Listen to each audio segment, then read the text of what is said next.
गदाधर भक्त वृंद।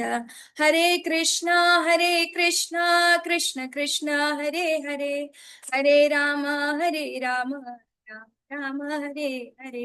हरे कृष्णा। हरे कृष्ण हरे माता। कृष्ण। हरे कृष्णा। मयूर प्रभुजी, अर्चना माताजी, जयंत पटेल प्रभुजी, हरे आशा कृष्ण। माताजी, અનનોન કરીને કોઈક જોડાયું છે, અ સુરેશ પ્રભુજી, ફાલ્ગુની માતાજી, દેવાંશી માતાજી, હરે કૃષ્ણ અનનોન કરીને કંઈક લખેલું છે, આપનું નામ જણાવી શકશો? હરે કૃષ્ણ.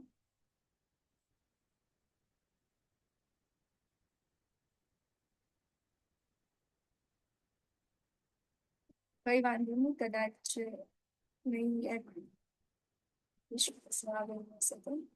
ઓકે, તો આપ સૌને ખૂબ ખૂબ શુભકામનાઓ દિવાળીની, દીપાવળીના આ સરસ મજાના આપણા લાઇટ ફેસ્ટિવલની. અને આઈ હોપ કે તમે બધા એન્જોય કર્યું જ હશે અને હજી પણ કરશો, કારણ કે આજનો જે ટાઈમ છે, દિવાળીનો ટાઈમ, અત્યારે કદાચ તમને બેકગ્રાઉન્ડમાં અવાજ આવતો હશે.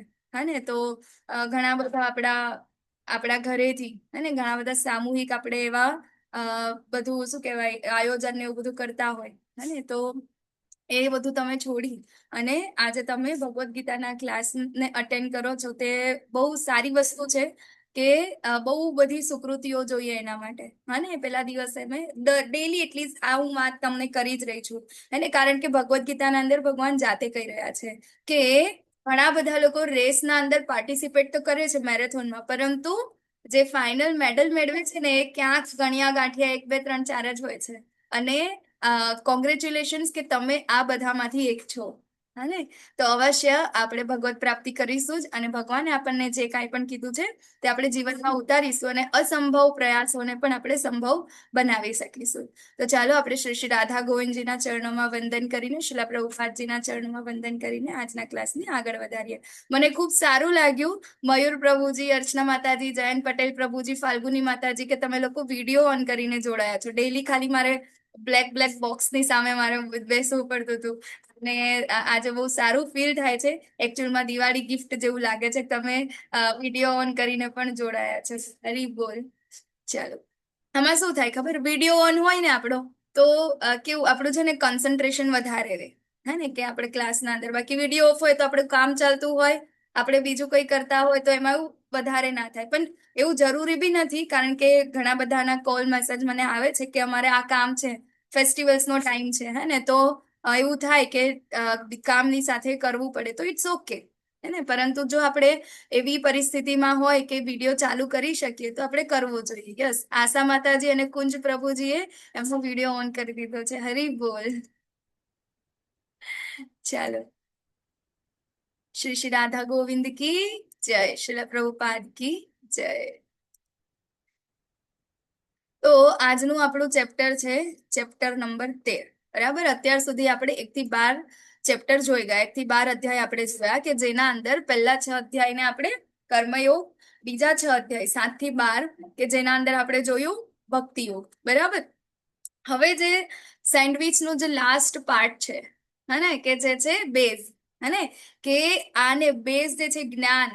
હે, તો જો આપણને જ્ઞાનનું બેઝ નહીં મળે તો આપણે ભક્તિ પણ નહીં કરી શકીએ કે કર્મ પણ બરાબર નહીં કરી શકીએ.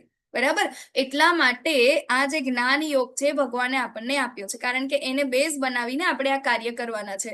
બાકી કોણ એવું છે કે જેને નથી ખબર કે હું શરીર નથી, હું આત્મા છું? ઇવન ઇન્ડિયાના અંદર સૌથી વધારે લોકોને ખબર છે કે હું શરીર નથી, હું આત્મા છું, બટ સ્ટીલ આપણે એના ઉપર એક્ટ કરીએ છીએ, નથી કરી રહ્યા. બરાબર, એ રીતનું આપણે જીવન નથી જીવી રહ્યા. કેમ? કારણ કે આપણને જ્ઞાન નથી. બરાબર, કે આત્મા શું છે, પરમાત્મા શું છે, પ્રકૃતિ શું છે. બરાબર, આ વસ્તુનું આપણને ડિટેલમાં ખબર નથી કે શું છે, અને એટલા માટે આપણે એ વસ્તુને ફોલો નથી કરી શકતા. બરાબર, બાકી બધાને ખબર છે કે ભાઈ ખાલી હાથે આયા છે, ખાલી હાથે જવાનું છે, હું શરીર નથી, હું આત્મા છું, ભગવાનનું નામ લેવાથી ઉદ્ધાર થશે. આટલું બેઝિક વસ્તુ જે શું કહેવાય ભક્તિના નિયમો છે, બરાબર, કે આપણને ભક્તિ તરફ લઈ જાય છે, એ બધાને ખબર છે, બટ સ્ટીલ આપણે ક્યાં અટકી જઈએ છીએ? કેમ? કારણ કે આપણી અંદર જ્ઞાન નથી. અને એટલા માટે અહીં અગાડી કૃષ્ણ આપણને શું આપી રહ્યા છે? જ્ઞાન યોગ. આખો જે 6 ચેપ્ટર છે જ્ઞાન યોગ આપી રહ્યો છે, કે જેના બેઝ આપણે બનાવી અને આપણે કેવી રીતે ભક્તિ યોગના અંદર આગળ વધી શકીએ. બરાબર, તો ગઈકાલે આપણે જે ચેપ્ટર જોયું અને એ ચેપ્ટરનું નામ શું હતું, 12મા અધ્યાયનું નામ શું હતું? કોણ કહેશે? ચાલો, ક્વેશ્ચન આન્સર ટાઈમ. ભાગવત પ્રાપ્તિ. યસ, ભગવત પ્રાપ્તિ. બરાબર, લાસ્ટમાં આપણને ત્યાં આગળ જાણવા મળ્યું હતું હે ને, કે અલ્ટિમેટલી તમે ભલે ગમે તેટલા એના અંદર જાઓ, કોઈ પણ યોગ કરો તમે, બરાબર, કર્મ યોગ કરો, જ્ઞાન યોગ કરો, ધ્યાન યોગ કરો, અલ્ટિમેટલી સૌથી સારું અને ઈઝી બેસ્ટ રસ્તો જે છે, જે મને પ્રાપ્ત કરવાનો છે, એ શું છે? તો એ છે ભક્તિ યોગ.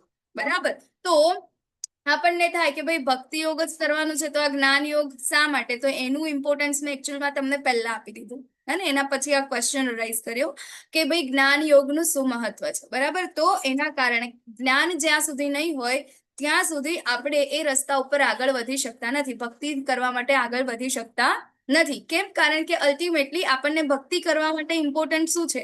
આપણે આ શરીર, બરાબર, પછી આપણી આત્મા, હે ને, તો આપણે એના વિશે જાણવું જોઈએ. આપણી આત્મા શું છે, એના લક્ષણો શું છે, આપણું શરીર શું છે, બરાબર, એના લક્ષણો શું છે, પ્રકૃતિ શું છે, એ બધું જ્યારે આપણે જાણીશું તો આપણે શું કરી શકીશું? આગળ ભક્તિના અંદર આગળ વધી શકીશું. બરાબર, તો ચાલો આપણે આગળ વધીએ. ક્ષેત્રજ્ઞ વિભાગ્યો.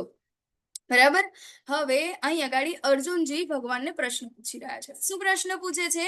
કે હે કૃષ્ણ, પ્રકૃતિ તથા પુરુષ એટલે કે જે ભોગતા, બરાબર, અને ક્ષેત્ર તથા ક્ષેત્રનું જ્ઞાતા તેમજ જ્ઞાન તથા જ્ઞેય વિશે જાણવા ઈચ્છું છું.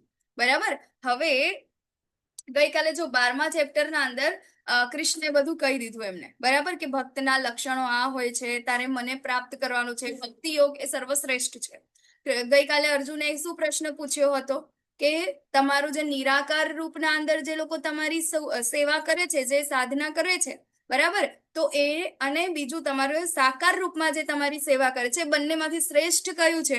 તો અલ્ટિમેટલી આપણને શ્રી કૃષ્ણએ શું સમજાવ્યું હતું? કે ભક્તિ યોગ, કે જે મારી સાકાર સ્વરૂપમાં મારી સેવા કરે છે અને મારા ઉપર ચિંતન કરે છે, એ કેવું છે? એ શ્રેષ્ઠ છે. બરાબર, તો હવે અર્જુનજી આગળ જ્ઞાન વિશે પૂછી રહ્યા છે. શું? કે આ પ્રકૃતિ શું છે, બરાબર, પુરુષ શું છે, ક્ષેત્ર શું છે, ક્ષેત્રને જાણવા વાળો, બરાબર, એ કોણ છે, તેમજ જ્ઞાન અને જ્ઞેય શું છે. બરાબર, એના વિશે અહીંયા ગાડી અર્જુનજી પૂછી રહ્યા છે. ત્યારે ભગવાન જવાબ આપે છે કે હે કુંતી પુત્ર, આ શરીરને શું કહે છે? ક્ષેત્ર કહે છે, અને જે આ ક્ષેત્રને જાણનારો છે તેને ક્ષેત્રજ્ઞ કહે છે. આપણે આગળ જોઈએ. બરાબર, તમને થોડું સારી રીતે સમજાવી દઈએ. જો તો જે આપણું પહેલા અર્જુનજીના જે પ્રશ્નો છે એને થોડુંક શું કહેવાય, આપણે ડિટેલમાં લઈ લઈએ. જો પછી પેલી સ્લાઇડ આપણે આગળ જોઈશું. ઓકે, તો અહીં આગળ શું કે છે? પ્રકૃતિ અને પુરુષ. બરાબર, આ બે કોણ છે? તો પ્રકૃતિ શું છે? તો પ્રકૃતિ એટલે કે આપણે આ ભૌતિક શરીર, બરાબર, એને કહીશું આપણે પ્રકૃતિ. અને પુરુષ, બરાબર, કે એના અંદર રહેલો જે આત્મા જે છે, બરાબર, એ છે પુરુષ છે.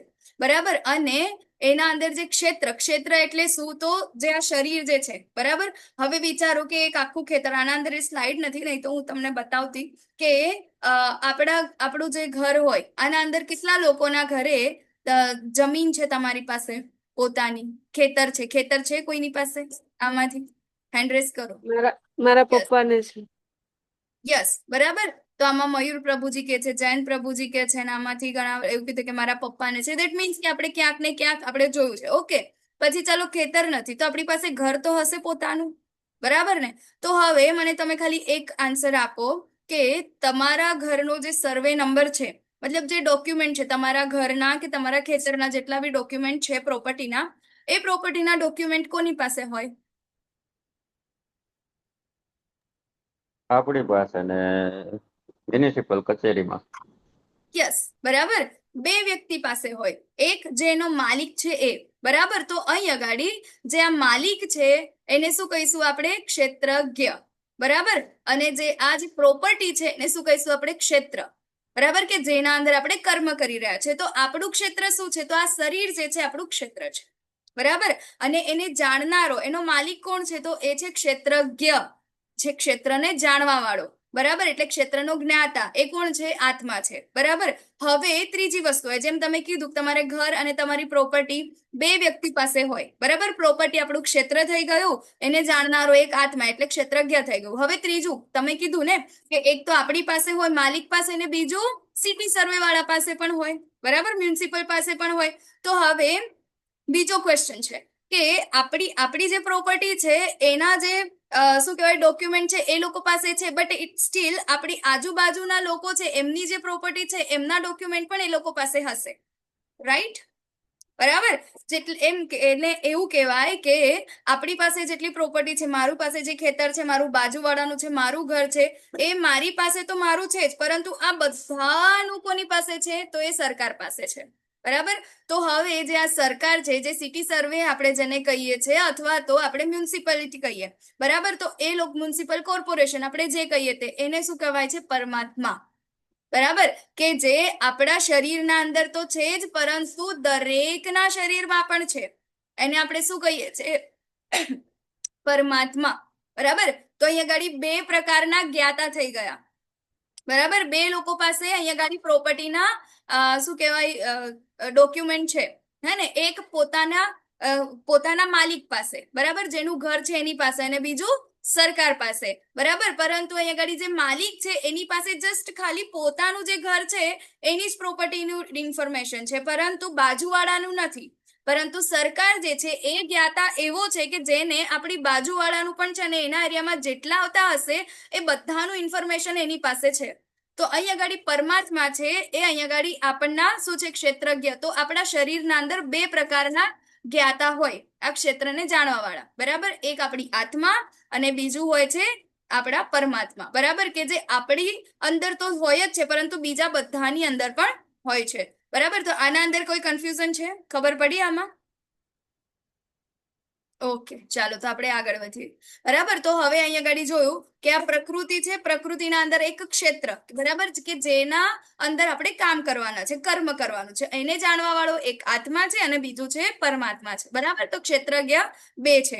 ઓકે, તો અહીંયા ગાડી એ ક્વેશ્ચનના આન્સર. અને બીજું છે જ્ઞાન અને જ્ઞેય શું છે? હા ને, તો જ્ઞાન શું છે? તો અહીંયા ગાડી ભગવાન આગળ કહેશે કે જ્ઞાન કે જે આ શરીર અને આત્મા અને પરમાત્મા આ ત્રણેયનું કોમ્બિનેશનમાં જે કાંઈ પણ આવે છે નોલેજ જે છે એને કહીશું જ્ઞાન. ખાલી શારીરિક જ્ઞાન એ ખાલી ભૌતિક છે. બરાબર, તો ભૌતિક આધ્યાત્મિક એ બંને જ્યારે મળી અને જે નોલેજ આપણને મળે છે એને જ્ઞાન કહેવાય છે. બાકી કોઈ એકલી વસ્તુને જ્ઞાન કહેવામાં આવતું નથી. બરાબર, તો આપણે અહીંયા ગાડી ભૌતિક જગતના અંદર જેટલા પણ સ્કૂલ કોલેજીસના અંદર આપણે ભણવા જઈએ છીએ, બહુ મોટી મોટી ડિગ્રીઓ આપણે લઈએ છીએ, ત્યાં આગળ આપણને આત્મા વિશેનું જ્ઞાન, પરમાત્મા વિશેનું જ્ઞાન, ભગવાન વિશેનું જ્ઞાન આપણને આપવામાં આવતું નથી. ઓકે, તો એને આપણે જ્ઞાન કહીશું નહીં. આપણે કહીએ ને આ તો બહુ ભણી ગયો, બહુ જ્ઞાની માણસ થઈ ગયો, રોંગ. બરાબર, કારણ કે અહીંયા આગળ કૃષ્ણ જાતે કહેશે આપણને કે એને આપણે જ્ઞાન કહેતા નથી. જ્ઞાન દેટ મીન્સ કે આ બધાનું કોમ્બિનેશન હોય. ઓકે, અને જ્ઞેય શું છે? તો જ્ઞેય એટલે કે આ જ્ઞાનને જાણવાનો હેતુ. બરાબર, શા માટે આ બધી વસ્તુને આપણે જાણી રહ્યા છે? તો એ એટલા માટે. જ્ઞેય કોણ છે? જાણવા યોગ્ય વ્યક્તિ, જાણવા યોગ્ય વસ્તુ શું છે? તો એ છે કૃષ્ણ. બરાબર, પૂર્ણ પુરુષોત્તમ પરમેશ્વર કૃષ્ણ. કારણ કે અલ્ટિમેટલી આપણે આ જ્ઞાન લઈ શેના માટે રહી રહ્યા છે? તો આપણે કૃષ્ણને પ્રાપ્ત કરવા માટે, એમનો આપણે અનંત જે આપણો એમનો દિવ્ય પ્રેમ છે પ્રાપ્ત કરવા માટે આ બધી વસ્તુ આપણે કરી રહ્યા છે. બરાબર, તો એ છે જ્ઞેય. શું કે છે કે એ જ્ઞાનનો જે એમ છે, જે ગોલ છે, આપણે શા માટે આ જ્ઞાનોપાર્જન કરવું જોઈએ, શા માટે ભક્તિ કરવી જોઈએ? બરાબર, તો એનો એક લક્ષ્ય છે ભગવાન. બરાબર, એને પ્રાપ્ત કરવા માટે, એમનો પ્રેમ પ્રાપ્ત કરવા માટે. ઓકે, તો અહીંયા ગાડી આ ક્વેશ્ચનના આન્સર અહીંયા આપણને કૃષ્ણ ભગવાન આપે છે. બરાબર, તો જો આપણું આ શરીર જે છે, બરાબર, તો એક પંચ મહાભૂતનું બનેલું છે અને એના અંદર 3 આવે છે. બરાબર, આપણને કીધું મન, બુદ્ધિ અને અહંકાર. તો આ 8 તત્વોનું બનેલું જે આખા શરીર છે.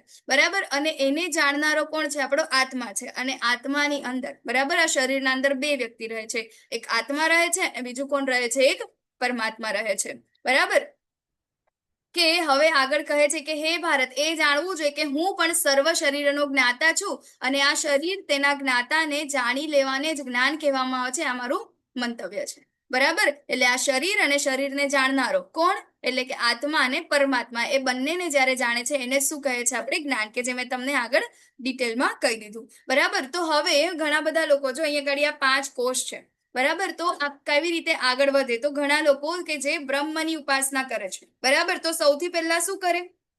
અન્નમય કોષ, પ્રાણમય કોષ, મનોમય કોષ, વિજ્ઞાનમય અને આનંદમય. એટલે પહેલા શું કરે કે આ ફૂડના અંદર બધી લાઈફને જુએ, બરાબર, કે જે કહેવાય ને કે અન્નના અંદર, કે અન્ન ખાઈને જીવિત રહે, એટલે અન્નના અંદર ભગવાનનું સાક્ષાત્કાર કરે, બરાબર. એના પછી થોડું આગળ વધી જાય એટલે પ્રાણમય કોષ, બરાબર, એટલે કે જેટલા પણ સજીવ છે, હે ને, એ સજીવ, એ શા માટે સજીવ છે? એના અંદર જીવ છે એવું એ લોકો માનવા લાગે, બરાબર. પછી એનાથી એડવાન્સ થાય એટલે શું કરે કે એનો જે આ માઇન્ડ જે છે, બરાબર, એનું મન જે છે, એના વિચારોને, હે ને, એને થોડું ડિફરન્શિએટ કરતા થાય, બરાબર. એટલે કે શું કહેવાય આપણે હું તમને એક શબ્દ, એક મિનિટ, એ શબ્દ મને યાદ નથી આવતું.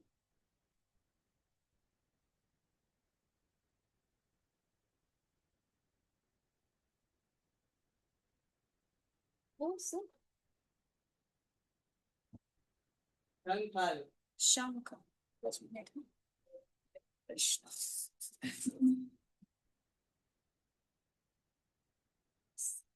હરે Krishna. Sorry for interruption. Yes. તો આપણો જે આ મનોમય જે કોષ છે, બરાબર, એ શું કરે છે? તો થોડુંક આત્મચિંતન કરે છે, બરાબર. પહેલું પ્રાણમય, કે બધા જીવોના અંદર જોવે છે, હવે થોડુંક એનાથી એડવાન્સ આવી ગયું, બરાબર. થોડું ચિંતન કરે છે, મનન કરે છે, થોડું વિચારે છે એના ઉપર. ઓકે, તો હવે એ થોડુંક એડવાન્સ થાય છે. પછી એના આગળ તો વિજ્ઞાનમય કોષ, બરાબર, કે હા ભાઈ, આ મનથી બીજું કંઈક પણ અલગ છે, બરાબર. તો એ મનના લક્ષણો અને આત્માના લક્ષણો એને અલગ કરે છે. અને એના પછી જે લાસ્ટમાં આવે છે આનંદમય કોષ, એટલે કે ફૂલ બ્લીસ, બરાબર, એટર્નલ હેપીનેસ, એને કે એ શું કરે છે? તો આખું આ બ્રહ્મને પ્રાપ્ત કરી લે છે. એટલે તો આ 5 પ્રકારના કોષ છે કે જે લોકો આગળ, આપણે શું કહેવાય, ધીરે ધીરે ધીરે ધીરે આપણે આગળ જઈએ છીએ. તો અત્યારે આપણે શેમાં છે? અન્નમય કોષમાં છે, બરાબર ને. ધીરે ધીરે આપણે આગળ આવીશું. તો અહીંયા આગળ આપણે જુઓ, એક આગળ મેં તમને જે કીધું હતું એ, કે આપણું જે એક આત્મા છે, બરાબર, એક વિચારો કે એક આપણી એક ઘોડાગાડી છે, બરાબર. અને ઘોડાગાડીના અંદર કેટલાક ઘોડા છે? તો આ 5 ઘોડાઓ છે, બરાબર. અને આ ઘોડાઓ છે, એને જે આ લગામ છે એ શું છે? મન છે. અને એ લગામ કોના હાથમાં છે? તો એ છે બુદ્ધિ, બરાબર, એના હાથમાં છે. અને આ પાછળ જે બેઠેલું છે, બરાબર, એ બેઠેલું છે એ કોણ છે? તો એ છે આત્મા છે. હવે આગળ આપણે જયારે કર્મયોગ આપણે લીધો હતો ત્યારે આપણે થોડું ડિટેલના અંદર પણ આ જોયું હતું, બરાબર. તો આપણે કેવી રીતે આગળ જઈ રહ્યા છે? તો આપણી બુદ્ધિ જે છે કેવી છે? તો એ આધ્યાત્મિક નથી, એ કેવી છે? ભૌતિક છે, બરાબર. તો શું કરે છે? એ ભૌતિક છે, એટલે આત્માના શું લક્ષણ છે એને ખબર નથી. ઓકે, ત્યારે શું થાય છે? એની ઇન્દ્રિયો જે છે, એ ઇન્દ્રિયો એક્ટિવેટ હોય છે, બરાબર. તો ઇન્દ્રિયોને ઈચ્છા થાય કે મારે અડધી રાત્રે 12 વાગે મંચુરિયન ખાવું છે, બરાબર. એટલે પછી શું થાય? એનું માઇન્ડ જે છે એ શું કરે છે કે હા, એને પછી શું કહે, બધું યાદ કરે છે કે હા, આ દિવસે ખાધું તો એનો ટેસ્ટ આવો છે, આ જગ્યાએ મળે છે, એ બધું એને યાદ આવે છે, બરાબર. એટલે પછી જે આ બુદ્ધિ જે છે, ઇન્ટેલિજન્ટ, બરાબર, તો ઇન્ટેલિજન્ટ શું કરે છે? એના પ્લાનિંગ બનાવે છે, બરાબર, કે હા, આ જગ્યાએ જા, અત્યારે ખુલ્લી હશે, XYZ નામની હશે, ત્યાં આવું બને છે, આ એ બધું આખું પ્લાનિંગ બનાવશે કે કઈ રીતે આ ઇન્દ્રિયોને તૃપ્ત કરી શકે. ઓકે, અને એ રીતે આ શું કરે છે? ખાલી ને ખાલી ભૌતિક સ્તર ઉપર આપણે શું કહે, એ બધા કર્મ કરીએ છીએ, બરાબર. અને આ કર્મનું બંધન કોણ કરે છે? તે આ આત્મા કરે છે, બરાબર. હવે આના અંદર ડિફરન્સ સમજો તમે, કે આપણે આગળ હું તમને કહું પછી, ને, કે એક આ પાંજરા વાળું પણ આપણે સ્ટોરી લીધી હતી, બરાબર, કે એક આ બેન છે, એ પાંજરું લઈને આવે છે, પરંતુ એના અંદર આત્મા, બરાબર, આ પોપટને રાખે છે, પરંતુ પોપટને ખાવાનું નથી આપતા, રોજ એના પાંજરાને સાફ કરે છે, ને. તો હવે એને બચાવવું કોને હતું? પોપટને. એને વહાલો કોણ હતો? પોપટ, બરાબર. પરંતુ એ પક્ષી એના અંદર મરી જાય છે, કારણ કે એને શું કરે છે? એ ખોરાક આપતા નથી, બરાબર. તો એવી જ રીતે આપણી જે આત્મા છે ને, તો આપણી આત્માને આપણે શું કરે છે? ભૌતિક રીતે આપણે એને બધું શું કરીએ છીએ? ઇન્દ્રિય તૃપ્તિ કરાવીએ છીએ, એને જે ગમે છે એ બધું આપણે કરાવીએ છીએ, બરાબર. પરંતુ એ કહું છે ભૌતિક સ્તર પર છે. આપણી આત્માને શું ગમે છે? તો આપણી આત્માનો ખાલી એક ખોરાક છે. શું ખોરાક છે? તો હરે કૃષ્ણ કૃષ્ણ કૃષ્ણ હરે હરે, હરે રામ રામ રામ હરે હરે, બરાબર ને. તો એ છે આપણા આત્માનો ખોરાક, તો જો આપણે આત્માને આ ખોરાક નહીં આપીએ તો પછી શું થશે? હે ને, જેવું પેલા બેનનું જે પક્ષી મરી ગયું, તો એવી જ રીતે આપણું પણ આ પક્ષી એક દિવસ મરી જશે. કેમ? કારણ કે આપણે તો રોજ શેના માટે જીવી રહ્યા છે? આમાં હું કેવી દેખાઉં છું, બરાબર, મારા કપડાં કેવા છે, મારે કેવું ભોજન લેવું છે, હા ને, મારે કેવું સ્ટડી કરવું છે, મારે કેવું મારું ડેવલપમેન્ટ કેવું કરવું છે આગળ, આપણે એના પાછળ પડી રહ્યા છે. મારા વિશે કોઈ શું વિચાર છે, મારા માટે શું વિચારવાનું છે, આપણે આ બધાના અંદર પડી રહ્યા છે. બટ આપણી આત્માની શું ગોલ છે, એનું આપણે શું વિચારવાનું છે, એ આપણે જોતા નથી. અને એટલા માટે એ જે આ પક્ષી જે છે, બરાબર, એનો ખોરાક આપણે એને આપવો જોઈએ. જો અહીં આગળ એક એક્ઝામ્પલ આપ્યું છે, બરાબર, કે લૂંટારા, જો છરી જે છે એને 2 પ્રકારના કામ કરે, બરાબર. શું કે જો આપણે કોઈ ગુંડાને આપી દઈએ ને, તો એ શું કરે છે, એ જ છરીથી, એ જ નાઈફથી કોઈકનું મર્ડર કરી દે. બટ એને આપણે કોઈક ડોક્ટરના હાથમાં આપી દઈએ તો એ શું કરશે? એનો રાઈટ યુઝ કરશે, બરાબર. તો હવે આપણે અહીંયા આગળ શું બનવાનું છે? ડોક્ટર બનવાના છે, બરાબર. તો આ જ્ઞાન આપણને મળ્યું છે, તો એ જ્ઞાનનો આપણે રાઈટ યુઝ કરવાનો છે, નહીં કે આપણે ગમે તે રીતે એનો યુઝ કરી દઈએ, બરાબર. તો હવે આગળ હું તમને થોડી ડિફરન્સ કહી દઉં, આપણું જે આત્મા અને શું કહેવાય પરમાત્મા છે એના વિશે, બરાબર. તો આત્મા અને પરમાત્મા, જો હવે આપણને એવું થાય કે શા માટે આપણે આટલા બધા જે કર્મ જે છે એ કરી રહ્યા છે, અને શા માટે એના અંદર આપણે પાછળ ને પાછળ જતા રહે છે, મતલબ જન્મ મૃત્યુ જરા બધી આગળની સ્લાઇડ્સ ના અંદર આવશે, બરાબર. તો શા માટે એવું થઈ રહ્યું છે? તો અહીંયા જુઓ કે આત્મા જે છે ને, બરાબર, એ શું છે? ભગવાનની એક શું કહેવાય અંશ છે, બરાબર. પરમાત્મા કોણ છે? તો એ ભગવાનના એક શું કહેવાય પ્રતિનિધિ તરીકે, ઈશ્વરના પ્રતિનિધિ તરીકે આપણા શરીરમાં છે, બરાબર. કે આપણને જોઈશે આગળ કે આપણને ઉપદ્રષ્ટા ને અનુમંતા તરીકે અહીંયા આગળ એ વર્તે છે. અને આત્મા જે છે એ શું કરે છે? તો એને ભોગવવાની, કારણ કે બહુ ઘણા વર્ષો સુધી, ઘણા જન્મો સુધી આ શરીરના અંદર રહે છે ને, એક ક્ષેત્રના અંદર, તો એ ક્ષેત્રના કર્મને ભોગવવાની એ શું કરે છે? ઈચ્છા ધરાવે છે, બરાબર. અને એના કારણે વારંવાર શું કરે છે? એ પોતે આ બધા કર્મો કરતો જાય છે, અને એના કારણે પછી શું થાય છે? આગળ એ બધા જન્મ મૃત્યુ જરા વ્યાધિ આગળ કર્મના બંધનના અંદર એ બંધાતો જાય છે, બરાબર. તો હવે અહીંયા ગાડી આપણે જોઈએ જે ક્વેશ્ચન હતો, આગળ આપણે આનું ડિટેલમાં લઈશું, બરાબર. હવે હું તમને કહું કે જ્ઞાન કોને કહેવાય, બરાબર. તો જો આપણી અંદર આ પ્રકારના લક્ષણો હોય તો એને આપણે જ્ઞાન કહીશું, બરાબર. જોજો તમે કયા કયા લક્ષણો આપણા અંદર છે. જો નથી તો આપણે આ જે જ્ઞાન યોગ છે 6 ચેપ્ટર્સનું, એને આપણે શું કહેવાય આપણા અંદર જીવનના અંદર એન્ટર કરી અને આપણે આટલા લક્ષણોને તો પ્રાપ્ત કરવાની આપણે શું કરવી જોઈએ? એક કોશિશ કરવી જોઈએ, બરાબર. તો પહેલું છે વિનમ્રતા. આપણા કોઈનામાં નથી, ઇવન મારામાં પણ નથી, બરાબર. વિનમ્રતા. આપણે શું કરીએ છીએ? બહુ મોટી મોટી ડિગ્રીઓ તો લઈ લઈએ છીએ, હે ને, પરંતુ જોજો સૌથી વધારે ભણેલા લોકો હશે ને, ઘરના અંદર જે વડીલ હશે ને, સૌથી વધારે ખરાબ રીતે એની સાથે વર્તન થશે. હા, આપણા ઘરે નહીં થતું હોય, આજુબાજુ કોઈકના તો ઘરે જોયું જ હશે.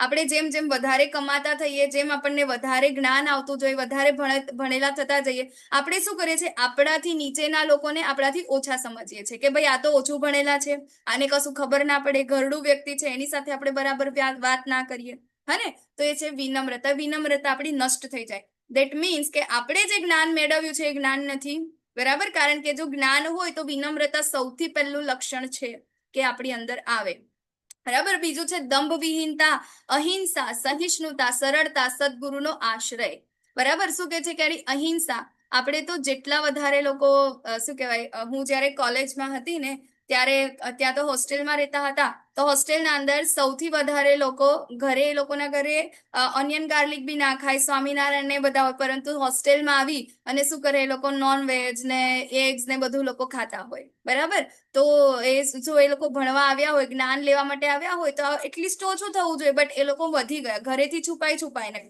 તો શું છે? અહિંસા, બરાબર. અહિંસા વધે છે જો આપણે જ્ઞાન નથી લેતા ત્યારે.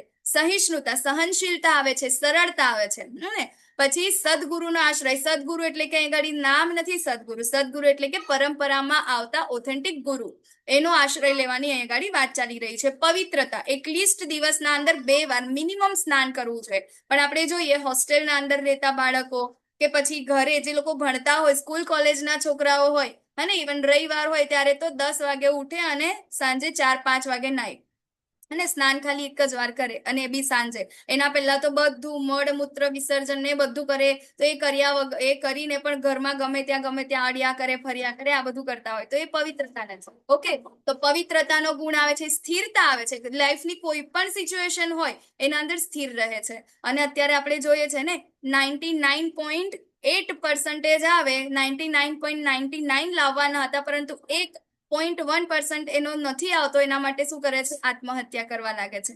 તો સ્થિરતા, બરાબર, તો એ સ્થિરતા ત્યાં નથી. પછી છે આત્મસંયમ. આત્મસંયમ નથી.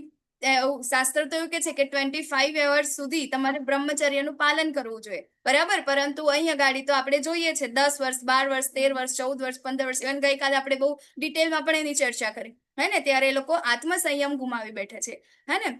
પછી ઇન્દ્રિય તૃપ્તિના વિષયોનો ત્યાગ, સેમ એ જ થયું. મિથ્યા અહંકારનો અભાવ, જન્મ મૃત્યુ જરા વ્યાધિના અનિષ્ટની અનુભૂતિ, વૈરાગ્ય, બાળકો, પત્ની, ઘર તથા અન્ય વસ્તુઓની મમતામાંથી મુક્તિ.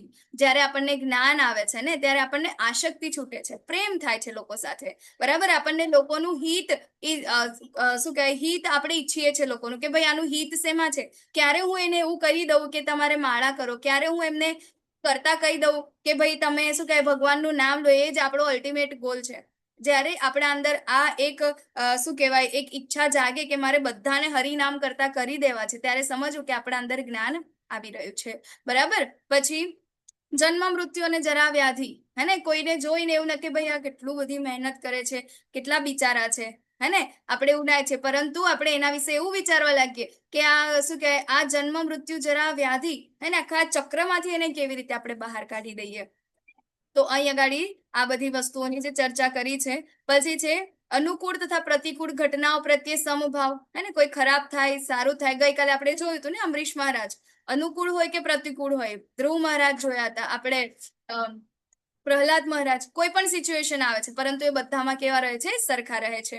મિથ્યા અહંકારનો અભાવ, મારા પ્રત્યે નિરંતર અનન્ય ભક્તિભાવ, એકાંતવાસની ઈચ્છા. જો બહુ ઇમ્પોર્ટન્ટ છે. ભગવાન અહીંયા આગળ શું કહે છે કે મારા પ્રત્યે નિરંતર અનન્ય ભક્તિભાવ, બરાબર. તો આપણને ભક્તિ કરવાની ઈચ્છા જાગે, હે ને. એકાંતવાસની ઈચ્છા, એકાંતવાસ એટલે ઘર બાર છોડી જવાની નહીં, પરંતુ ઓટલા પંચાયતથી આપણને નિવૃત્તિ, હે ને. છિંદ્રા અને વેષણ અહીંયા આગળ હશે, બરાબર, કે આપણે વગર કામની પંચાયત નથી કરતા, હે ને. ભૌતિક લોકોનો સંગ આપણે ત્યાગી દઈએ છે. એટલે એના કહે છે કે એકાંતવાસની ઈચ્છા. અને જે લોકો ડિવોટી છે, બરાબર, જે જ્યાં આગળ ભગવાનની વાતો થાય છે, જેમ કે અત્યારે તમે લોકો, કેટલી બધી વસ્તુ અત્યારે થઈ રહી છે ને આપણા ઘરે, પરંતુ તેમ છતાં તમે અહીંયા ગાડી ભગવદ્ ગીતાનો ક્લાસ અટેન્ડ કરવા છો, મતલબ તમે એક એસોસિએશન લેવા આવ્યા છો, બરાબર. તો એ અહીંયા ગાડી સૂચવે છે કે તમારા અંદર થોડા ઘણા અંશે જ્ઞાન તો છે, બરાબર. થોડું ઘણું નથી, આપણે થોડું ડેવલપ કરવાનું છે. ઓકે, સામાન્ય જનસમૂહથી અલિપ્ત હોવું, આત્મ સાક્ષાત્કારના મહત્વનો સ્વીકાર અને પરબ્રહ્મના તાત્વિક શોધ, આ બધાને હું જ્ઞાન તરીકે ઘોષિત કરું છું, બરાબર. શોધ શેની? તો પરબ્રહ્મની તાત્વિક શોધ. અને આગળ આપણને કીધું છે કે ભગવાનને તત્વતઃ કોણ જાણી શકે છે? કે જેમના ભક્ત હોય. એના સિવાય કોઈ પણ ભગવાનને તત્વતઃ જાણી શકતા નથી. અને આના સિવાય જે કાંઈ પણ છે એ બધું ભગવાન કહે છે કે એ બધાને હું શું કહું છું? અજ્ઞાન કહું છું, બરાબર. તો આટલા જે લક્ષણો જે છે આપણે ડેવલપ કરવા જોઈએ. એ ક્યારે ડેવલપ થશે? આપણે એને ડેવલપ કરવા માટે બહુ મહેનત નથી કરવાની. કેમ? કારણ કે જ્ઞાન આપણા અંદર આવશે તો ઓટોમેટિક એ વસ્તુ ડેવલપ થઈ જશે, હે ને. તો હવે પરમાત્મા સર્વ ઇન્દ્રિયોના આદિ સ્ત્રોત છે, છતાં તેઓ ઇન્દ્રિય રહિત છે. તેઓ સર્વ જીવોના પાલન કરનારા હોવા છતાં અનાસક્ત છે. તેઓ પ્રકૃતિના ગુણોથી પરે છે, પરંતુ તે સાથે ભૌતિક પ્રકૃતિના સર્વ ગુણોના સ્વામી છે, બરાબર. અહીંયા આગળ પરમાત્માના લક્ષણો આપણને કહેલા છે કે પરમાત્મા કેવા છે, હે ને. તો આપણે એને ડિફરન્શિએટ કરીએ આત્માની સાથે, બરાબર. તો આત્મા કેવો છે? તો આત્માને ઈચ્છા છે કે આ કર્મનું જે ક્ષેત્ર છે એને ભોગવવાની, બરાબર ને. પરંતુ પરમાત્માને એ ભોગવવાની ઈચ્છા નથી, બરાબર. અહીંયા આગળ એટલે કહે છે કે સર્વ ઇન્દ્રિયોના આદિ સ્ત્રોત છે. તો આપણને જે કાંઈ પણ ઈચ્છાઓ બી થાય છે ને, તો અહીંયા આગળ આવશે કે ભગવાન એની અનુમતિ આપે છે, બરાબર. આ પરમાત્મા જે છે એની અનુમતિ આપે છે. એમની અનુમતિ વગર આપણે કંઈ પણ કરી શકતા નથી, બરાબર. તો હવે અહીંયા જે જીવ જે છે એને ભગવાનની તટસ્થ શક્તિ કહે છે. તટસ્થ એટલે શું? કે એક જગ્યાએ રહેવું, બરાબર, એ ત્યાં જ રહે, એ ફર્યા ના કરે, મૂવેબલ ના હોય, બરાબર. પરંતુ જીવ જે છે એની અનંતકાળની એવી ઈચ્છા, શું ઈચ્છા? કે પોતે સ્વતંત્ર થવું છે, બરાબર. અને ભગવાન પણ એને સ્વતંત્રતા આપે છે, પરંતુ આ સ્વતંત્રતાનો શું કરે છે? દુરુપયોગ કરે છે, બરાબર. અને દુરુપયોગ કરવાના કારણે શું કરે છે? તો આ ભૌતિક પ્રકૃતિના પાછળ એ ભાગે છે. એને શું કહેવાય, ત્યાં એ ભૌતિક પ્રકૃતિ પાસેથી એને ભોગ ભોગવવાની ઈચ્છા રહે છે, અને એના કારણે ઇન્દ્રિય તૃપ્તિ તરફ આગળ વધે છે, બરાબર. પરંતુ જે પરમાત્મા છે, પરમાત્મા એવા નથી, બરાબર. પરમાત્મા તો દિવ્ય છે, હે ને, અને દરેકના હૃદયમાં છે, એ એક નથી. જ્યારે જીવ કોઈ એક જ ક્ષેત્રમાં છે, બરાબર. એટલે કે છે કે સર્વ જીવોના પાલન કરતા છે. પરમ ભોગતા કોણ છે? તો એ પરમાત્મા છે, બરાબર. હવે જુઓ, જીવ જે છે ને એ ભગવાનનો અંશ છે, બરાબર. તો એ ભગવાનના અંદર જેટલા લક્ષણો હશે એ જીવના અંદર પણ હશે, હે ને. આગળ આપણે આવશે કે એક સમુદ્ર હોય, બરાબર, ને સમુદ્ર કોણ છે? તો એ ભગવાન છે. અને સમુદ્રના અંદરથી આપણે એક ચમચી પાણી લઈએ તો એ પણ આપણે સમુદ્રનું પાણી ચાખો અને એક ચમચીનું પાણી ચાખો, બરાબર, કેવું લાગશે? સેમ ટેસ્ટ તો સેમ જ હશે, પરંતુ એની જે ક્વોન્ટિટી છે, ક્વોન્ટિટી અલગ હશે, બરાબર. સમુદ્રના અંદર એક ચમચી સમાઈ શકશે, પરંતુ એક ચમચીના અંદર સમુદ્ર સમાઈ શકશે નહીં. એવી જ રીતે જીવ જે છે એને ભગવાન તરફથી ભગવાનના જે લક્ષણો છે એ મળેલા છે, પરંતુ એ ભગવાન નથી બની શકતો, બરાબર. પરંતુ જીવને એવી ઈચ્છા છે કે મારે ભગવાન બનવું છે, અને એના કારણે ફરીથી ને ફરીથી શું કરે છે? આ ભૌતિક જગતના અંદર આવે છે. એટલે અહીંયા ગાડી કહે છે કે ભગવાન જે છે, પરમાત્મા છે, પ્રકૃતિના ગુણોથી કેવા છે? પરે છે, અને સાથે ભૌતિક પ્રકૃતિના સર્વ ગુણોના સ્વામી છે. ભગવાન કેવા છે? તો એના શું કહેવાય છે? એના ગુણાધીશ છે, બરાબર ને. એને ભગવાન જે આ પ્રકૃતિ છે એને શું કરે છે? ઓર્ડર આપે છે, હે ને. એના અંડરમાં જે પ્રકૃતિ જે છે, માયાદેવી છે, એમના અંડરમાં આવે છે. ઓકે, તો જ્યારે આપણે ભગવાનના શરણાગત થઈએ, એટલા માટે ભગવાન આપણને કહે છે વારંવાર કે મારા શરણાગત થા. કેમ? કારણ કે આપણે આ ગુણોથી ઉપર થઈ શકીશું. એટલે ભગવાન જે છે એ પરમાત્મા એ ભૌતિક પ્રકૃતિના સ્વામી છે, બરાબર. જો અહીંયા ગાડી ઉપદ્રષ્ટા અને અનુમંતા કૃષ્ણ કહે છે અહીંયા ગાડી, બરાબર, કે હું શું કહે છે કે બે રીતે હું જીવના અંદર જે કામ કરે છે, કઈ રીતે કામ કરે છે? પરમાત્મા એક ઉપદ્રષ્ટા અને અનુમતિ આપે છે, બરાબર. અને ઉપદ્રષ્ટા અને નિયમનતા, કે કેવી રીતે? કે ઉપદ્રષ્ટા એટલે કે આપણે જે કાંઈ પણ કરીએ છીએ ને, જે કાંઈ પણ કર્મ, ખરાબ કરો, સારું કરો, એ બધું ભગવાન જુએ છે. કોઈને એવું હોય કે ચોરી કરવાની વૃત્તિ હોય, ખોટું બોલવાની વૃત્તિ હોય, કે કંઈ પણ એવું ખરાબ કરવાની વૃત્તિ હોય, કોઈ જોતું નથી, કઈ કરતું નથી, ચાલો ને કરી દઉં. નહીં, પરમાત્મા તો છે જ, બરાબર. અને એ કરવાની એને અનુમતિ પણ કોણ આપે છે? એ પણ ભગવાન આપે છે, બરાબર. તો અહીંયા ગાડી એની સ્વતંત્રતાનો દુરુપયોગ કરે છે જીવ, બરાબર. સ્વતંત્રતા આપે છે સરકાર. આપણે અહીંયા ગાડી સરકારના અંદર જઈએ, બરાબર, ટ્રાફિક રૂલ્સ જે છે, તો ત્યાં આગળ જરૂરી નથી, ત્યાં આગળ ખાલી ટ્રાફિક લાઇટ મૂકેલા છે. ઘણી બધી જગ્યાએ ટ્રાફિક પોલીસ નથી હોતા, બરાબર. તો આપણે શું કરીએ છીએ? સ્વતંત્રતા આપી છે ને આપણે, તો એનો દુરુપયોગ કરે છે, નિયમોને ઉલ્લંઘન કરીએ છીએ, બરાબર. અને શું થાય છે? પરંતુ અહીંયા ગાડી અને જવા માટે બી આપણને કોણ? રોડ ને એવું બધું તો એમને જ બનાવી આપ્યું ને સરકારે, બરાબર. તો અહીંયા ગાડી એ જોવું જોઈએ કે આપણને કૃષ્ણ અનુમતિ પણ આપે છે અને આપણું નિયમન પણ કરે છે, બરાબર. તો એ જોવે પણ છે આપણને અને આપણું નિયમન પણ કરે છે, બરાબર. તો એવી રીતે જે ભગવાન જે છે બે રીતે આપણા શરીરના અંદર કાર્ય કરે છે, બરાબર. તો આત્મા અને પરમાત્મા એ તમને મેં કીધું, બરાબર, એનો ડિફરન્સ કે આત્મા શું છે અને પરમાત્મા શું છે, હે ને. તો આત્મા જે છે ખાલી એક જ શરીરમાં હોય છે, પરમાત્મા છે બધાના શરીરમાં હોય છે, બરાબર. એક જ સમયે બધાના શરીરમાં હોય છે, આત્મા ખાલી એક જ શરીરમાં હોય છે, બરાબર. એક શું કહેવાય? ભુક્ત છે. જે આત્મા છે શું છે? ભુક્ત છે, ભોગવવાની ઈચ્છા ધરાવે છે. જ્યારે ભગવાન જે પરમાત્મા છે એ કેવા છે? ભોગતા છે, પરમ ભોગતા છે, પરમ નિયંતા છે, હે ને, પાલનહાર છે, અને એને કોઈ ઈચ્છા હોતી નથી, બરાબર. તો એ આપણે અહીંયા ગાડી જોવું જોઈએ. પછી જેટલા પણ આપણા જે અલગ અલગ બર્થ, જે આપણને શરીર આપણને પ્રાપ્ત થયા છે, એ શરીર કોના દ્વારા આપણને મળી રહ્યા છે? તો એ કોનું પ્રોડક્ટ છે? તો પ્રોડક્ટ ઓફ મટીરિયલ નેચર, બરાબર. એ ભૌતિક પ્રકૃતિની જે પ્રોડક્ટ છે, એને અલગ અલગ જે શરીર આપણે જે મળી રહ્યા છે તે, હા ને, એ પેલું. તો ભૌતિક પ્રકૃતિ એ સર્વ ભૌતિક કારણો તથા કાર્યોનો હેતુ કહેવાય છે, અને જીવ એટલે કે આ પુરુષ આ જગતના વિવિધ સુખ તથા દુઃખ ભોગવવાનું કારણ રહે છે. હવે આના અંદર થોડું કન્ફ્યુઝન થાય આપણને કે પ્રકૃતિ જે છે એ શું છે? તો સર્વ ભૌતિક કારણો તથા કાર્યોની હેતુ કહેવાય છે, હે ને. તો હવે વિચારો કે આપણે જે કર્મ કરવાના છે લાસ્ટ બર્થના અંદર આપણે જે કાંઈ પણ ઈચ્છાઓ કરી, જે કાંઈ પણ કર્મ કરે, એના ફળ ભોગવવા માટે આપણને કોઈક વસ્તુની જરૂર પડશે. આપણે એમને એમ ડાયરેક્ટ નહીં કરી શકીએ. તો એટલા માટે આપણને આ શરીર મળ્યું છે, એટલે કે આ ભૌતિક પ્રકૃતિ મળી છે. બરાબર? એટલે કહે છે કે સર્વ ભૌતિક કારણ અને કાર્યોની હેતુ કોણ છે? આ ભૌતિક પ્રકૃતિ, એટલે કે આપણું આ શરીર. બરાબર? અને જે જીવ પુરુષ આ જગતના વિવિધ સુખ તથા દુઃખ ભોગવવાનું કારણ, કે આપણને સુખ મળી રહ્યું છે કે દુઃખ મળી રહ્યું છે, એનું કારણ કોણ છે? તો આપણો જીવ છે, કે આપણે કયા પ્રકારના કર્મ કર્યા છે. કારણ કે આપણે કેવા છે? તો આપણે આપણને સ્વતંત્રતા આપી છે, પરંતુ આપણે એ સ્વતંત્રતાનો દુરુપયોગ કર્યો. બરાબર? આ ભૌતિક પ્રકૃતિનો આપણે દુરુપયોગ કર્યો, અને એના કારણે આપણે સુખ અને દુઃખ ભોગવવાનું કારણ બન્યા. બરાબર? હવે જો આ એક સ્લાઇડ ના અંદર તમને શું દેખાય છે? આમાં કોઈ કહેશે મને? આમાં શું જોવાય છે? હરે કૃષ્ણ. ચલો, કોણ કહેશે? આ પિક્ચર ના અંદર શું દેખાય છે? હેન્ડ રેઝ કરો, હેન્ડ રેઝ.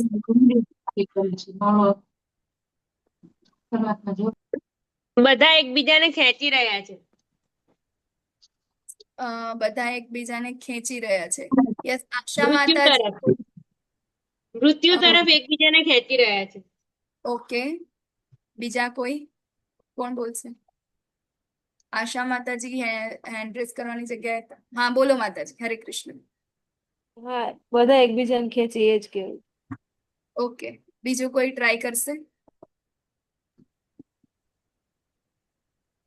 હરે હાથી કૃષ્ણ એક માતા. બચાવી રહ્યો છે. અચ્છા, ઈશા માતાજી. હા, બોલો માતાજી. હાથી બચાવી રહ્યો છે. હા,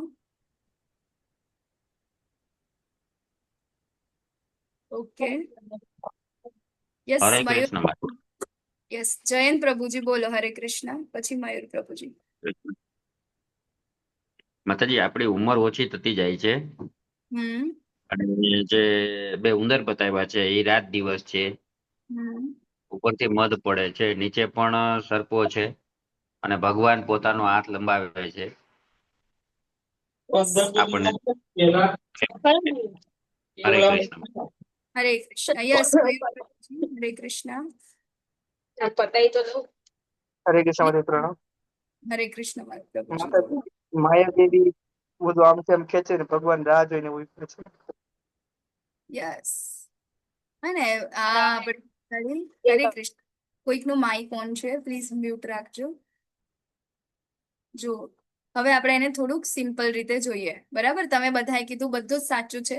હવે જોઈએ કે એક આમ વ્યક્તિ છે. બરાબર? આ વ્યક્તિ આપણે છે, હે? અને આ વ્યક્તિ આ ઝાડની ડાળી સાથે લટકાઈ રહ્યો છે. હવે તમે જુઓ, આ લટકાઈ રહ્યો છે ને, તો પણ એને મજા આવે છે. એના મોઢા પર આપણને સહેજ પણ દુઃખ નથી દેખાતું, સ્માઇલ છે, અને જીભ બહાર છે. હવે જીભ બહાર કેમ છે? તો અહીંયા ગાડી ઉપર મધ પૂડો છે ને, મધ પૂડામાંથી મધ આવી રહ્યું છે. બરાબર? તો એને ચાટવામાં એને મજા આવી રહી છે. હવે એ મજાના અંદર તમે જુઓ, આ જે ડાળી છે ને, એ ડાળીને શું કહેવાય? આ બે ઉંદર છે. બરાબર? સફેદ અને કાળું. તો કાળું ઉંદર છે રાત છે, અને સફેદ ઉંદર છે દિવસ છે. દેટ મીન્સ કે રાત દિવસ આ બંને ઉંદર જે છે આ ડાળીને ખાઈ રહ્યા છે. એટલે કે એક દિવસ આ સમયના અંતરે આ ડાળી નીચે પડી જવાની છે. બરાબર? અને નીચે પડશે તો જુઓ, અહીંયા આગળ એક કૂવો છે ઊંડો, અને કૂવાના અંદર ખૂબ જ ઝેરીલા સાપ છે. બરાબર? હવે શું થશે કે ગમે ત્યારે એના હાથ તો દુખશે, તો હાથ દુખશે તો પણ એ નીચે પડશે. પછી બીજું જો, આ ઝાડ છે. બરાબર? તો આ ઝાડને આ હાથી ખેંચી રહ્યો છે. દેટ મીન્સ કે આ ઝાડને એ પાડી રહ્યો છે, અને જો આ ઝાડ પડી જશે તો પણ આ વ્યક્તિ નીચે પડી જશે. ઉપરથી મધ ચાટે છે, તો મધ માખીઓ જે છે એ પણ એને બધી જ જગ્યાએ ડંખ મારે છે, હે ને? તો પણ એનું જે ધ્યાન છે એ ક્યાં છે? ખાલી ને ખાલી આ મધ ચાટવામાં છે. જુઓ કેટલી બધી જગ્યાએથી એને પરેશાની છે, હે ને? આ તો અહીંયાથી આ સમય જે છે, સમય જતો રહેશે તો પણ નીચે પડશે. બરાબર? જે મધમાખીઓ છે એને ખાઈ રહી છે, એકવાર થાકીને નીચે પડશે. આ ઝાડ આ હાથી પાડી નાખશે તો બી નીચે પડશે, હે ને? અને બીજી બાજુ જુઓ, અહીંયા ગાડી આ ભગવાન જે આ મધ પોડો છે ને, એનાથી પણ નીચે અહીંયા ગાડી ભગવાન એની પાસે ઉભા છે, અને કહે છે કે તું મને તારો હાથ આપી દે તો હું તને આ બધામાંથી બચાવી લઈશ. પરંતુ આપણા જેવો આ મૂર્ખ, બરાબર, આપણે જ છે ને, આપણે આવા મૂર્ખ છે કે આપણે આપણો હાથ ભગવાનને નથી આપતા. શું વિચારે છે કે ના, મને તો મજા આવે છે આ મધ ચાટવામાં. અથવા તો ચલો આપણાને ખબર બી પડી ને, તો બી એવું થશે કે ના, હું હાથ આપવા જઈશ ને પડી જઈશ તો શ્રદ્ધા નથી ભગવાનમાં. બરાબર. તો અહીંયા ગાડી આપણું જે જીવન છે ને અહીંયા ગાડી આ ચિત્ર બતાવી રહ્યું છે હે ને, કે ભગવાન તો આપણને બોલાવવા માટે તત્પર છે હે ને. જે આપણા શરીરના અંદર આપણા જીવાત્માની અંદર જે પરમાત્મા રહેલા છે એ પરમાત્મા આપણને બે પ્રકારે બરાબર અંદરથી અને બહારથી બંને બાજુથી આપણને શું કરે છે, આપણને પ્રેરણા આપે છે ભગવાન પાસે જવાની. બહારથી કેવી રીતે? તો આ ભગવદ્ ગીતાનું જ્ઞાન બરાબર, કે આ હું તને જ્ઞાન આપી રહ્યો છું, ચાલ આવી જા મારી પાસે બરાબર. અને અંદરથી કેવી રીતે? અંદરથી પરમાત્મા છે કેવી રીતે? તો આપણને એટલા બધા દુઃખ આપે છે અને દુઃખ પછી આપણે એક તો એ સ્ટેજ એવો આવે છે કે હવે જીવનમાં કઈ જ નથી રહ્યું, મારે શું કરવું જોઈએ? એક જ રસ્તો આપણને દેખાય છે અને એ છે ભગવાન બરાબર. તો અંદરથી બી પ્રેરણા આપે છે અને બહારથી પણ પ્રેરણા આપે છે. કેમ? કારણ કે ભગવાન એ આપણા પરમ પિતા છે, આપણા બહુ પ્રેમાળ પિતા છે. એને આપણને પોતાની પાસે બોલાવવાની ઈચ્છા છે. એને નથી ગમતું કે મારો બાળક આ ભૌતિક જગતના અંદર આટલા બધા દુઃખ ભોગવે. વિચારો, આ જે વ્યક્તિ છે એ કોનો અંશ છે? તો ભગવાનનો અંશ છે બરાબર. ભગવાનનો અંશ મતલબ ભગવાનના બાળક થયા. અને જો કોઈ માતા પિતાનું બાળક એની આજુબાજુ આટલી બધી પરેશાનીઓ હોય, ખબર હોય કે ભાઈ એક સ્ટેજ તો એવો આવશે કે આ નીચે પડી જશે અને આ બધા સર્પ જે છે એને દંશ મારશે અને મારી નાખશે, તો કયા માતા પિતાને ગમે? ના ગમે ને. તો એ શું કરે છે? હંમેશા એને કહે છે કે ભાઈ તું આવી જા મારી પાસે, આવી જા. બટ સ્ટીલ આ બાળક એટલું ખરાબ છે, એટલું જિદ્દી છે, એટલું પોતાની સ્વતંત્રતાને શું કહેવાય યુઝ કરે છે કે ના મારે નથી આવવું. અને એ બધા આપણે છીએ હે ને. તો અહીંયા ગાડી કૃષ્ણ આપણને એ જ કહેવા માંગે છે. જ્ઞાન શું છે? આ છે જ્ઞેય, ભગવાનને પ્રાપ્ત કરવું બરાબર. શા માટે આપણે આ બધું જોઈ રહ્યા છે? કારણ કે આપણે ભગવાનને અલ્ટિમેટલી પ્રાપ્ત કરવાનું છે બરાબર. તો શું છે આ જીવનની ઓરિજિનલ જે પ્રોબ્લેમ્સ જે છે એ શું છે? તો જન્મ, મૃત્યુ, જરા, વ્યાધિ, દુઃખ, દોષાનું દર્શનમ. શું છે? તો birth, death, old age and disease are the real problems of the human life બરાબર. તો આપણી બીજી કોઈ પ્રોબ્લેમ્સ નથી કે ભાઈ મારી પાસે ગાડી નથી, મારું ઘર નાનું છે, મારી ઇન્કમ ઓછી છે, મને ખાવામાં રાજભોગ નથી મળતો. આપણી રિયલ પ્રોબ્લેમ નથી. આપણી રિયલ પ્રોબ્લેમ છે જન્મ, મૃત્યુ, જરા, વ્યાધિ. જન્મ, કેમ જન્મને અહીંયા ગાડી કીધું છે? કારણ કે તમે વિચારો, એક બાળક જે છે 9 મહિના માતાના ઉદરના અંદર રહે છે અને એના અંદર જયારે રહે છે ને તો વૃકોદર શું કહેવાય પેલા એક જીવડા હોય છે બરાબર. તો એ જીવડા એને 9 મહિના સુધી એને અંદર દંશ આપ્યા કરે છે. એટલા માટે જયારે આપણે માતાને પૂછીએ ને બાળક હલે છે ત્યારે માતાને બહુ ખુશી થાય કે હા લાતો મારે છે. એ બાળક એના અંદર બહુ હેરાન પરેશાન થતું હોય બરાબર. એક આટલી અમથી જગ્યા છે, આમ સકડાઈને એને રહેવું પડે છે, નથી શ્વાસ લઈ શકતો, નથી બોલી શકતો, કાંઈ જ નથી, કાંઈ નથી દેખાતું અને એના અંદર એ રહે છે. ત્યારે અંદર અંદર એ ભગવાનને પ્રાર્થના કરે છે કે હે પ્રભુ મને આમાંથી બહાર નીકાળો. ત્યારે ભગવાન કહે છે કે કઈ નહીં, ચાલ તું બહાર નીકળીને મારી પાસે આવી જઈશ ને. ત્યારે પ્રોમિસ કરે છે કે હા હા હું આવી જઈશ. અને જેવો બહાર નીકળે છે એ સ્વતંત્રતા મળે છે અને ઇન્દ્રિયો જે છે એની ડેવલપ થાય છે, એવું ભગવાનને ભૂલી જાય છે, એ ભગવાન પાસે નથી જતો બરાબર. તો શું થાય છે? અહીંયા ઘડી જન્મ થાય છે. જન્મ થતાની વખતે તમે કદાચ કોઈ વખતે કોઈએ ડિલિવરી જોઈ હશે અને અનુભવ કદાચ કોઈકે કર્યો હશે તો ખબર હશે, ડિલિવરી વખતે જે ડિલિવરીનો સમયગાળો હોય ને 2 થી 3 કલાકનો, આટલી નાની જગ્યામાંથી એ બાળકને પસાર થવું પડે છે. કેટલું ડિફિકલ્ટ છે. અને ઘણી બધી વાર તો મશીનો દ્વારા એને બહાર લાવવામાં આવે છે હે ને. તો એ જન્મ પણ ખૂબ ડિફિકલ્ટ છે બરાબર. જન્મનું જે પેન છે એ પણ બહુ ડિફિકલ્ટ છે. એના પછી છે ડેથ બરાબર. એવું કહેવાય કે જ્યારે ડેથ થાય ને કોઈ વ્યક્તિનું, તો એ ડેથ જ્યારે આ આત્મા આ શરીરમાંથી બહાર નીકળતી હોય ને ત્યારે 60,000 વીછી એક સાથે દંશ મારતા હોય ને એટલું પેન થાય છે. કદાચ આમાંથી કોઈકને વીછીએ ડંખ માર્યો હશે તો ખબર હશે કે એનું પેન કેવું છે. છે કોઈ આમાંથી જેને કોઈ વીછીને ડંખ માર્યો હોય? જો માર્યો હોય તો તમે ચેટબોક્સમાં લખજો કે હા મને આનું પેન મને ખબર છે બરાબર. એક વીછી જો ડંખ મારે ને કોઈ પાણી ના મારે હે ને, તો આવો તો 60,000 વીછી એક સાથે ડંખ મારે એટલું પેન થાય. ઘણા બધાને એવું હોય કે ભાઈ આ તો શું કહેવાય રાત્રે સુતા ને સવારે તો જોયું તો એ તો ધામને પામી ગયા હતા, અમને ખબર નહીં. કેટલી આપણાને એવું થાય કેટલી શાંતિની ડેથ છે, આવી ડેથ તો અમને પણ મળે હે ને. આપણે આવી મોતનું એવું કહે કે હા ભાઈ બહુ સારી મોત કહેવાય. પરંતુ જ્યારે આ જીવાત્મા શરીરની બહાર નીકળે છે ને, આટલા બધા ભોગ જે ભોગવ્યા છે ને એની સાથે એને આસક્તિ થાય છે, એટલે એને આ શરીર છોડવાનું બહુ ડિફિકલ્ટ લાગે છે બરાબર. અને જ્યારે એવું થાય છે, બહાર નીકળે છે ને, જ્યારે યમપાશ આવે છે, હે ને, યમના રાજના દૂતો આવે છે, જ્યારે એને બહાર ફેંકે છે ને, કેટલું બધું ભયાનક પેઇન થાય છે. એક સાથે 60,000 વીછી ડંખ મારે એટલું. તો મૃત્યુ બી કઈ જેવું તેવું નથી. બરાબર. અને આ બધું પણ કોના માટે ઈઝી કોના માટે થઈ જશે એ પણ આગળ આવશે. બરાબર. પછી બીજું છે ઓલ્ડ એજ. સૌથી મોટામાં મોટું ખરાબમાં ખરાબ જો લક્ષણ હોય ઓલ્ડ એજ તે છે એકલતાપણું. બરાબર. તમે જોજો ઘરના દાદા દાદી હોય કે આજુબાજુ કોઈ ઘરડા હોય, એ લોકોની સાથે કોણ બેસે છે? કોઈ બેસતા નહીં હોય. બરાબર. એકલા ને એકલા હોય, એ લોકોનું કોઈ સાંભળતા નહીં હોય. બરાબર. ભલે ગમે તેટલા વડીલ હોય તો પણ શું કહે, એ એની જગ્યા પર જ હશે. હે ને? કારણ કે એ ઓલ્ડ એજ છે, પોતે જ બહુ દુઃખ વાળું છે. હે ને? એક તો શરીર ઉપર આટલી બધી ઝુર્રીઓ આવી જાય, શરીર બરાબર કામ ના કરે, પોતે પોતાનું કામ બરાબર ના કરી શકે, શારીરિક રીતે એટલા બધા નબળા થઈ જાય. બરાબર. મેન્ટલી એટલા નબળા થઈ જાય, ના તો બરાબર ભક્તિ કરી શકે, ના તો બરાબર શારીરિક ઘરના કામ કરી શકે, ના તો પોતાના કામ કરી શકે. કેટલું ડિફિકલ્ટ છે ઘરડું થવું. બરાબર. અને એટલા માટે જ આપણે બધાને શેની ઈચ્છા છે? હે ને? કે હું ઘરડા ના થઈએ. હે ને? આપણને જો 2 વાળ પણ સફેદ દેખાઈ જાય ને તો આપણે ચિંતામાં આવી જાય કે ના ના હવે તો હું ઘરડા થઈ જઈશું. બરાબર. થાય છે ને, ઘણા બધાને થાય છે. બરાબર. કેમ? કારણ કે આપણને ઓલ્ડ એજ થી ડર લાગે છે, કારણ કે ઓલ્ડ એજ સેલ્ફ બહુ ડિફિકલ્ટ છે. બરાબર. અને એના પછી છે ડિઝીઝ. હે ને? ઘણા બધા આમાંથી આપણે લાઈફમાં એક ને એક વાર તો બીમાર થયા જ હોઈશું. હે ને? તો એ બીમારીનું જે પેઇન જે છે એ આપણે પોતે જ એને સહન કરવાનું છે. ભલે આપણા ગમે તેટલા પ્રેમાળ માતા પિતા હોય કે પાર્ટનર હોય, કોઈ બી હોય. બરાબર. એ લોકો આપણને દવા આપી શકશે, પરંતુ આપણું દુઃખ લઈ શકશે નહીં. આપણી પાસે ઘણા બધા કરોડો મિલિયન્સ ઓફ રૂપીસ ઘણા બધા હશે, બટ તેમ છતાં આપણી જે ડિઝીઝ જે છે એનું જે દુઃખ જે છે આપણે ભોગવવું જ પડશે. કોઈ એવું કે ભાઈ તમે લો, શું કહેવાય, મારા આટલા રૂપિયા લઈ લો, હે ને, પરંતુ જો ડોક્ટર હું તમને આટલા રૂપિયા આપું છું, પરંતુ મારું આ દુઃખ લઈ લો. લઈ શકશે? નહીં લઈ શકે. બરાબર. આપણું એક શું કહેવાય, એક માઇકલ જેક્સન, હે ને, માઇકલ જેક્સન, એને શું હતું? બરાબર. Old age. હે ને? એને શું હતું કે હું બહુ જે પેલા ભોગવું અને હું 100 વર્ષનું આયુષ્ય જીવું. હે ને? તો એના માટે કેટલા રૂપિયા, એવું કહેવાય કે બહુ જ ધનવાન વ્યક્તિ હતો. કેટલા રૂપિયા એને નાખ્યા એની હેલ્થની પાછળ. કેટલા બધા ડોક્ટર્સ રોજ એની સાથે ડ્યુટી પર હોય, ડોક્ટર્સ ડ્યુટી પર હોય. વિચારો. બરાબર. કેટલી બધી વસ્તુ, મતલબ બધી જ રીતે પોતાની જાતને આ ઓલ્ડ એજ થી બચાવવા માંગતો હતો, મૃત્યુથી બચાવવા માંગતો હતો, કે મને જલ્દી મૃત્યુ ના આવે. બરાબર. કે હું જલ્દી મૃત્યુને ના પામું, મારે 100 વર્ષનું આયુષ્ય જીવવું છે. ભાઈ શા માટે 100 વર્ષ જીવવું છે? કે મારે ભોગ ભોગવવા છે.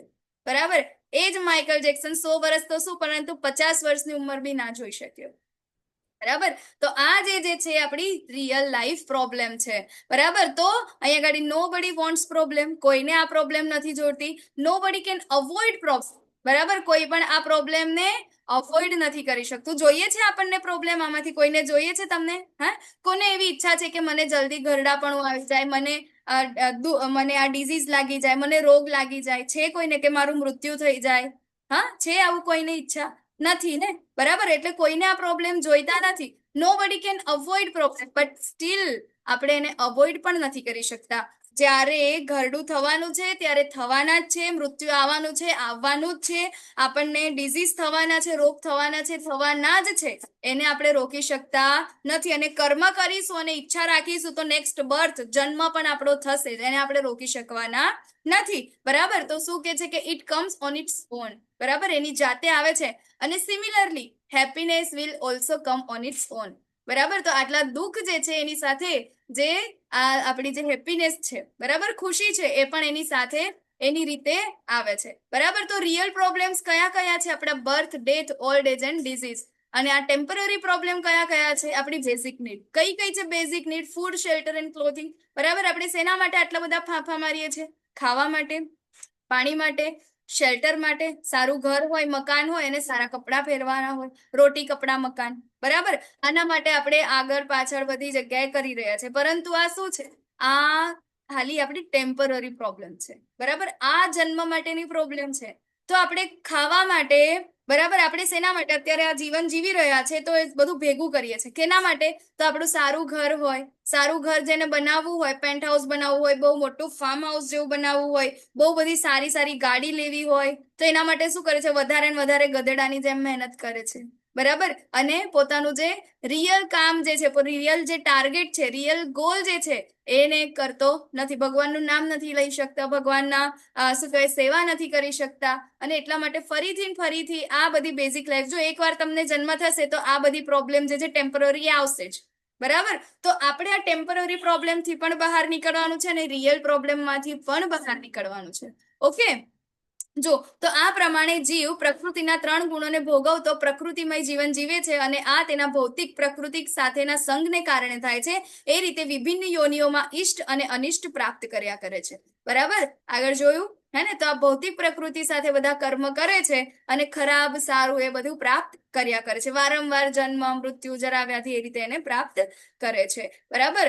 અને કહે છે છતાં આ દેહમાં એક અન્ય દિવ્ય ભોગતા છે કે જે ઈશ્વર છે, સર્વોપરી સ્વામી છે અને સાક્ષી તથા અનુમતિ આપનાર છે તરીકે હાજર રહે છે, અને તેમને પરમાત્મા કહેવામાં છે, જે તમને ડિટેલમાં આગળ મેં કહી દીધું, બરાબર. કેટલાક મનુષ્યો પરમાત્માને ધ્યાન દ્વારા પોતાની અંદર જુએ છે, અન્ય કેટલાક જ્ઞાનોપાર્જન દ્વારા અને વળી બીજા નિષ્કામ કર્મ દ્વારા જુએ છે. તો ભગવાનને જાણવાના અલગ અલગ રસ્તા છેલ્લા કેટલા અધ્યાયથી આપણે જોઈ રહ્યા છે, બરાબર. કેવી રીતે જુએ છે? તો ધ્યાન કરીને, બરાબર. ધ્યાન યોગ કરીને ભગવાનને જુએ છે, પરમાત્માને. આ પરમાત્માની વાત થઈ છે, બરાબર. પછી બીજું કેવી રીતે જોવે છે? જ્ઞાનોપાર્જન, બરાબર. અત્યારે આ જ્ઞાન યોગ ચાલી રહ્યો છે કે ભગવાન આત્મા છે, પરમાત્મા છે, શરીર છે, એ રીતે જોવે છે. અને બીજા કેટલા છે? તો નિષ્કામ કર્મ દ્વારા, બરાબર. કર્મ કરે છે, ફળની ઈચ્છા નથી રાખતા, બરાબર. એ રીતે જુએ છે. અને બીજા વળી એવા લોકો પણ છે કે જેઓ આધ્યાત્મિક જ્ઞાનના જાણકાર હોતા નથી, પણ અન્ય લોકો પાસેથી પરમ પુરુષ વિશે શ્રવણ કરીને તેમની ઉપાસના કરવા લાગે છે, જેમ કે આપણા જેવા બધા, બરાબર. આપણને ક્યાંકથી કોઈક જે ભગવત શું કહે ભક્ત હતું, અને એને આપણને આ જયારે જણાવ્યું શ્રીલ પ્રભુપાદ, બરાબર, એને આપણા પરંપરાના અંદર લાવ્યા અને એને આ જે જ્ઞાન છે આપણને આપ્યું. એ જ્ઞાનના આધ્યાત્મિક જ્ઞાનના એ જાણકાર હતા, અને એમની પાસેથી આપણે આ જાણ્યું, શ્રવણ કર્યું, બરાબર. અને એ શ્રવણ કરી અને શું કરે છે? આપણે ભગવાનની ઉપાસના કરવા લાગે છે. તો આવા લોકો પણ અધિકારી પુરુષો પાસેથી શ્રવણ કરવાની વૃત્તિ ધરાવતા હોવાને કારણે જન્મ તથા મૃત્યુના માર્ગને પાર કરે છે. ઇઝીએસ્ટ વે છે, બરાબર. આપણે કઈ ધ્યાન કરવા માટે જંગલમાં ના જવું પડ્યું, જ્ઞાનોપાર્જન કરવા માટે, એટલે કે આપણે કોઈ શાસ્ત્ર કે શું કહેવાય આપણા જે વેદ પુરાણ એ વાંચવા માટે ના જવું પડ્યું, એડમિશન ના લેવું પડ્યું એના માટેની સ્પેશિયલ કોલેજમાં, બરાબર. કર્મ ના કરવા પડે આપણે એટલા બધા, હે ને? આપણને સેનાથી કરવું પ્રાપ્ત થઈ ગયું, તો ખાલી ને ખાલી એક ઓથેન્ટિક વ્યક્તિ, બરાબર, જે પરંપરાના અંદર આવે છે એની પાસેથી ખાલી ને ખાલી સાંભળવા માટે, હે ને? અને સાંભળીને આપણે શું કરીએ છીએ કે આ જન્મ મૃત્યુના માર્ગને આપણે પાર કરી રહ્યા છે. તો જે મનુષ્ય એમ જોઈ શકે છે કે સર્વ પ્રવૃત્તિઓ દેહ દ્વારા કરવામાં આવે છે અને દેહનું સર્જન ભૌતિક પ્રકૃતિ દ્વારા થયું છે, તેમજ એમ પણ જુએ છે કે આત્મા કશું કરતો નથી, તે જ ખરેખર સત્યને જુએ છે, બરાબર. પેલું આગળ જે ચેરિયોટ આપણે જોયું હતું એ, બરાબર. તો એના અંદર જોઈએ કે પોતે જે આત્મા અહીંયા બેઠો હતો, હે ને, એ ગાડીના અંદર, તે ગાડીના અંદર આત્મા કઈ કરી રહ્યો હતો, એ તો બિચારો માલિક હતો, એ કઈ જ નહોતો કરતો, બરાબર. હવે તમે વિચારો કે તમારી પોતાની કોઈ કાર હોય અથવા તો તમારી પોતાની ઘોડાગાડી, ચાલો આપણે આ ઘોડાગાડીનું ઉદાહરણ આપ્યું છે તો એ જોઈએ. તમે માલિક છો, બરાબર. તો જે ઘોડાગાડી હાંકે છે, જે ડ્રાઈવર છે, એ કઈ જગ્યાએ તમને લઈ જવો જોઈએ? બોલો, કઈ જગ્યાએ લઈ જવો જોઈએ તમને? જ્યાં તમે એને કહો ત્યાં, બરાબર, કે મારે આ એડ્રેસ ઉપર જવું છે, ત્યાં ચાલ તું મને લઈ જા. પરંતુ એ ગાડી શું થઈ રહ્યું છે કે એ ડ્રાઈવરની ઈચ્છા જ્યાં થાય છે ત્યાં એ ગાડી એ લઈ જાય છે, બરાબર. કેમ? કારણ કે અહીંયા જે આત્મા જે છે, જે માલિક જે છે, એ માલિકને હજી એનું ભાન નથી થયું, બરાબર, કે એની પાસે કેટલી પોટેન્સી છે એને ખબર જ નથી, બરાબર. તો એટલા માટે અહીંયા ગાડી સત્ય શું છે એ આપણે જોવાનું છે. તો સત્ય એ છે કે આપણે શરીર નથી, આત્મા છે, ને આ બધી જ વસ્તુ કોણ કરી રહ્યું છે? આત્મા કર્યું છે. તમે જુઓ, જો આત્મા શરીરમાંથી નીકળી જાય તો કઈ થાય? કશું જ ના થાય, બરાબર. તો આત્મા એ અલ્ટિમેટ માલિક છે આ શરીરનો. તો આ શરીરને ચલાવવા માટે કોનું ચાલશે? તો એ આત્માનું ચાલશે, બરાબર, નહીં કે આપણી ઇન્દ્રિયોનું, હે ને? તો આ વ્યક્તિ જે છે એ શું કરે છે? આ સત્યને જુએ છે, જેને આ ખબર છે. હરે કૃષ્ણ. મારો અવાજ આવે છે? અહીંયા નેટવર્ક ઇનસ્ટેબલ આવે છે. હરે કૃષ્ણ. હા માતાજી આવે આવે છે. હરી બોલ. થેન્ક યુ માતાજી. તો હરી બોલ. હે ભારત, જેવી રીતે એકલો સૂર્ય બ્રહ્માંડને પ્રકાશિત કરે છે તેવી રીતે શરીરમાં રહેલો એક આત્મા સમગ્ર શરીરને ચેતનાથી પ્રકાશિત કરે છે. બરાબર? તો જ્યારે આપણે એ સમજી લઈએ કે આપણા શરીરમાં જે કાંઈ પણ થાય છે, જે કાંઈ પણ કરે છે, કોણ કરે છે? આત્મા કરે છે. તો આપણે આત્માને કેવી રીતે આ જ્ઞાન આપી શકીએ? તો આપણે આપણી બુદ્ધિ, આપણી ઇન્ટેલિજન્સ જે છે એને આપણે શું કરવાનું છે? આધ્યાત્મિક